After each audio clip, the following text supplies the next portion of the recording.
folks, Sir Mike, Sir Evan. We're going to show you how to string a bow real quick, a long bow, and then we're going to move on to an improvised bow. So there's a lot of different ways to string a bow. This is just one that I have learned. It's fairly effective.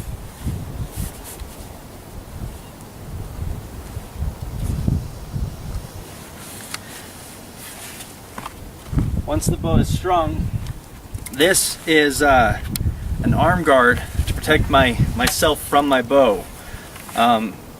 If you had to improvise something, you just want something hard and sturdy covering your wrist, so that when the string is drawn and released, it'll actually touch on your wrist. That happening over and over again while you're using the bow can cause nerve damage and render your arm less useful over time. So this is just a demonstration of the bow and how to string it and how to nock an arrow. That's the term for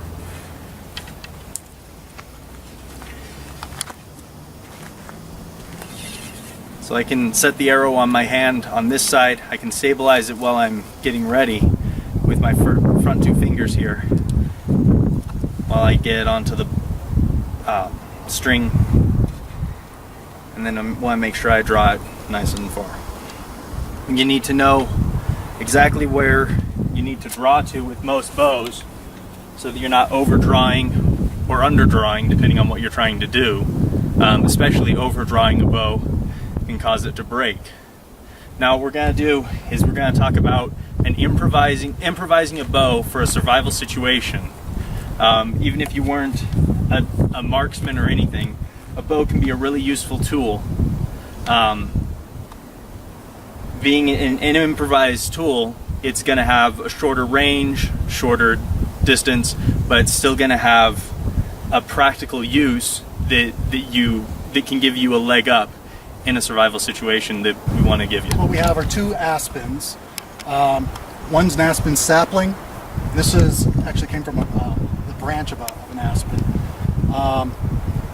We chose that wood because it's bendable and yet strong. Also, we chose aspen because in our area, aspens are one of the few trees that grow very straight. Especially when they're young saplings, they grow obviously very straight.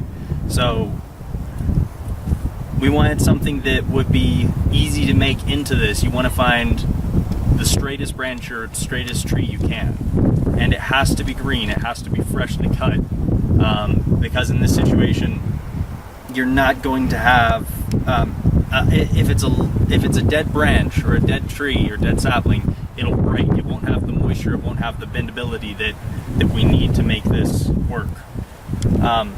So what we have here, what we're going to do is set the small ends together across, and what we've already done is we've cut into these to make room for a notch for the bowstring.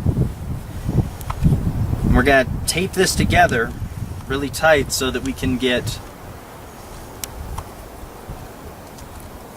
a proper bow out of it, and we'll show you the string, and we'll have it set here in just a moment. Yeah. So you got to hold the branches extremely tight and get some duct tape on.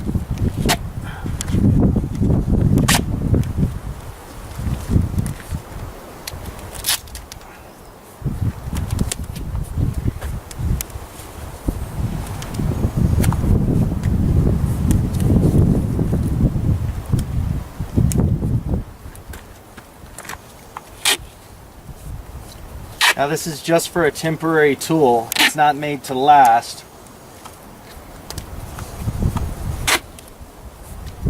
Eventually these branches will dry out and break, and there's nothing we can do about that.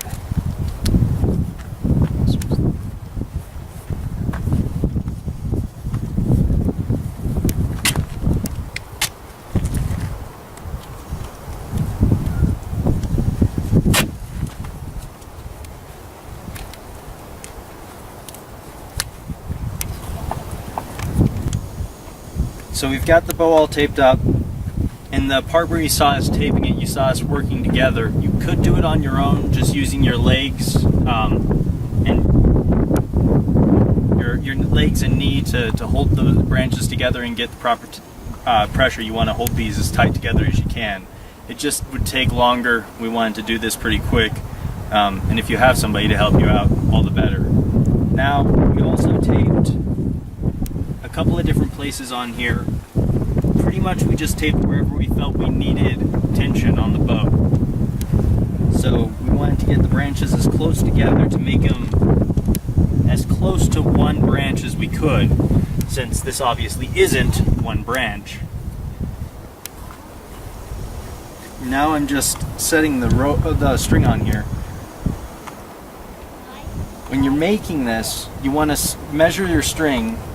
We set up one branch up here in the notch, or one bit of string up here in the notches, and then we measured the length out a little past the bow's length to allow for the loop in the knot. Once we cut it, we looped this one on first with a little bit of a slip knot. Now I'm going to string it the same as the other bow. This one has quite a bit more tension than the longbow does, because it's not quite even tension across. But it's still, you can string it in pretty much the same method. Did I take off the shells?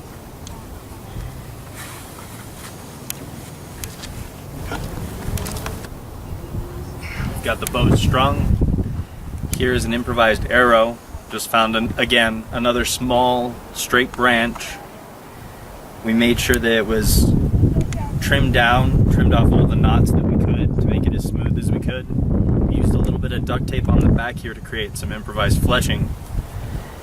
If you notice, we also did the same thing on the bow to make these bows a little cleaner. We knocked off all of the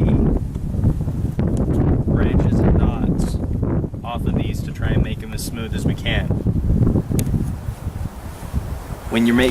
We also cut down the edge here, the tip, trying to make it pointy. We don't want to make it too pointy so that it's like sharp, just pointy enough. This tapered edge will be enough to penetrate skin on an animal or a fish. Definitely be enough to go through a person if you have the necessary need. But for the most part, you just need something tapered to a tip, not quite sharpened all the way to a point. If you feel on this, it'll still kind of poke you, but it's not going to break as easily as if we had sharpened it all the way to a point. You'll also notice we cut a little groove in the back here. That's so that we can knock the arrow. We get that onto the string, which by the way is just a bit of 550 paracord. Knocks right into that really well. We just cut that with a bit of the back of a saw-edged piece of knife. We use the same knife when we cut the grooves into the wood to make it so that our bowstring would stick.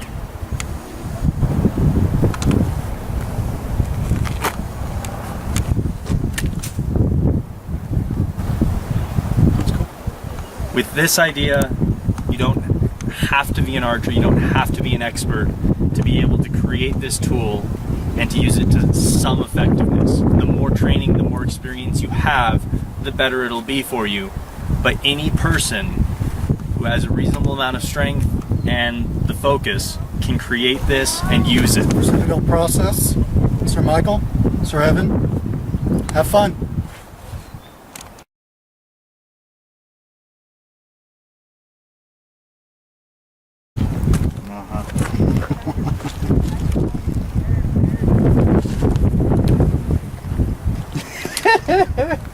Citadel Process, Sir Gregory. Actually, keep that little thing. I don't know, man. You got to do this. This is insane. You have to prove that anyone can do it, because if you can do it, anyone can do it. That's true. That's very, very true. Yeah, try holding it high and dropping it down.